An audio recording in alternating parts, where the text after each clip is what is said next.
This is Adam Gorney from Rivals here with Missouri coach Eliah Drinkwitz on signing day, the real signing day, I guess, right? Right, Eli? This is it for now? Well, I don't know if this is the real signing day or just like a starting point. Obviously, they've got 48 hours to sign NILs, NLIs. I don't even know how to keep track anymore.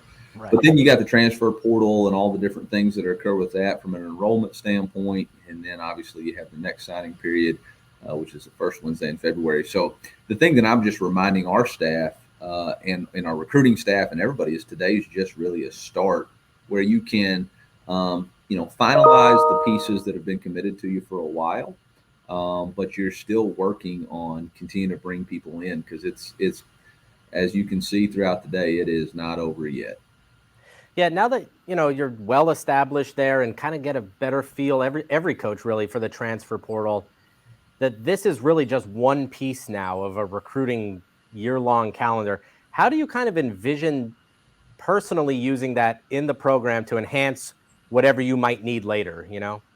Yeah, we've kind of adopted the philosophy of you always want to build your program through high school recruiting, and so as that normal cycle of seniors moving out and you replacing those seniors with high school recruits, that's kind of our plan, and then we supplement the roster with the attrition numbers, whether we lose players to transfer portal or for whatever reasons when they leave.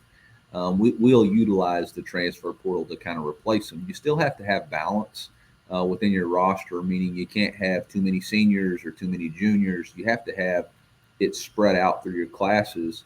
And for us, that's kind of our philosophy of building it through high school recruiting and then supplementing what your needs are through the transfer portal. Let's talk quarterback Sam Horn. We love him. I think he's phenomenal and very talented player that is going to a system that really seems to fit exactly his strengths. When did you really get super involved and target him as the guy that you want in this class? Really, I believe it was really last September as we watched his first three games, and I personally took a strong stance in his recruiting and personally engaged in recruiting him, being the quarterback's coach and the play caller, and just felt like there were so many things that he was doing really well. He was a wing T quarterback and really didn't play quarterback until eighth grade. And so for him to transition, he plays the position with a lot of toughness and competitive fire. To lead his team last year to the state championship game and then to come back this year and undefeated number one team in the state of Georgia, if I'm not mistaken. I think they're playing in the national championship, some sort of national championship in Vegas this weekend. I think he's an elite level player. He's got tremendous arm talent.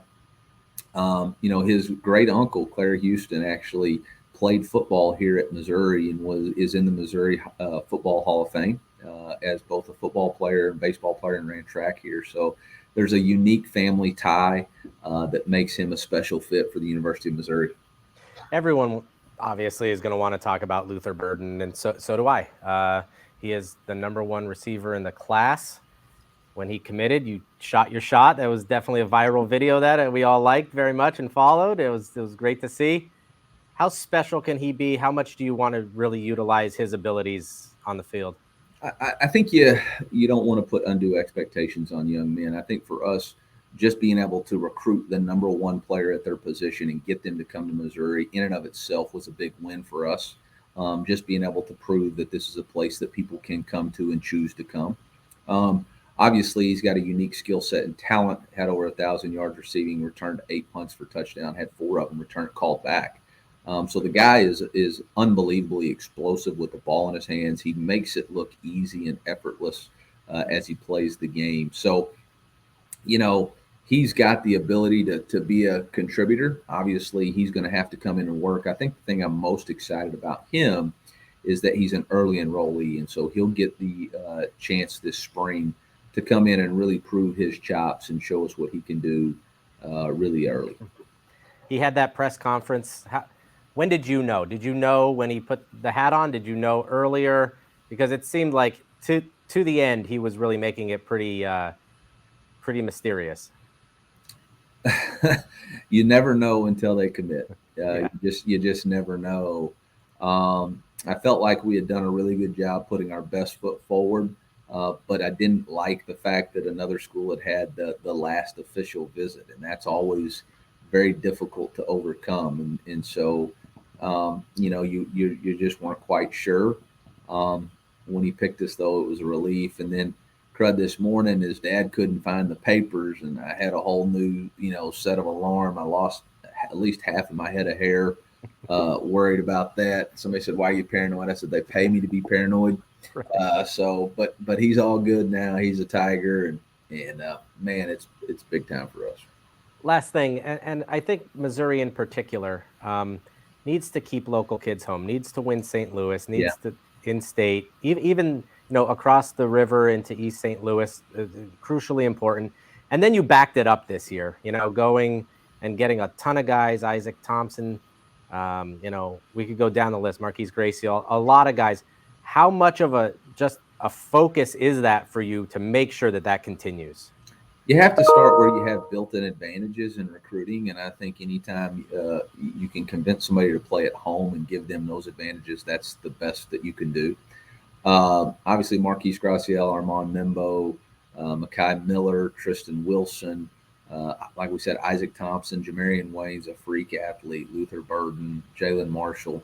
I mean, these guys are guys that could have gone to a lot of different places and a lot of different conferences. And as we've seen throughout the college football world, whether it's Hassan Haskins or Kyron Williams or the wide receiver at Alabama, I mean, these guys are elite level players that are from our state. And we've got to do a better job of keeping those guys here if we want to be in the conversation for the college football playoff or competitive in the SEC East. The best way to do that is to keep your best players at home. And so that's a focus for us. Obviously, it's all about the right fit. You got to find the right fit for players, and it's got to fit you. But we certainly have our arms wide open for these guys. Wouldn't you have loved the shot to keep Ezekiel Elliott home? Wouldn't that have been?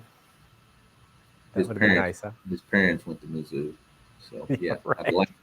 I'd have liked a shot at that one. Right. Eli, thanks so much for joining us. That is Missouri coach Eli Drinkwitz here with Adam Gorney for Rivals. Hey, appreciate y'all very much. Have a great day.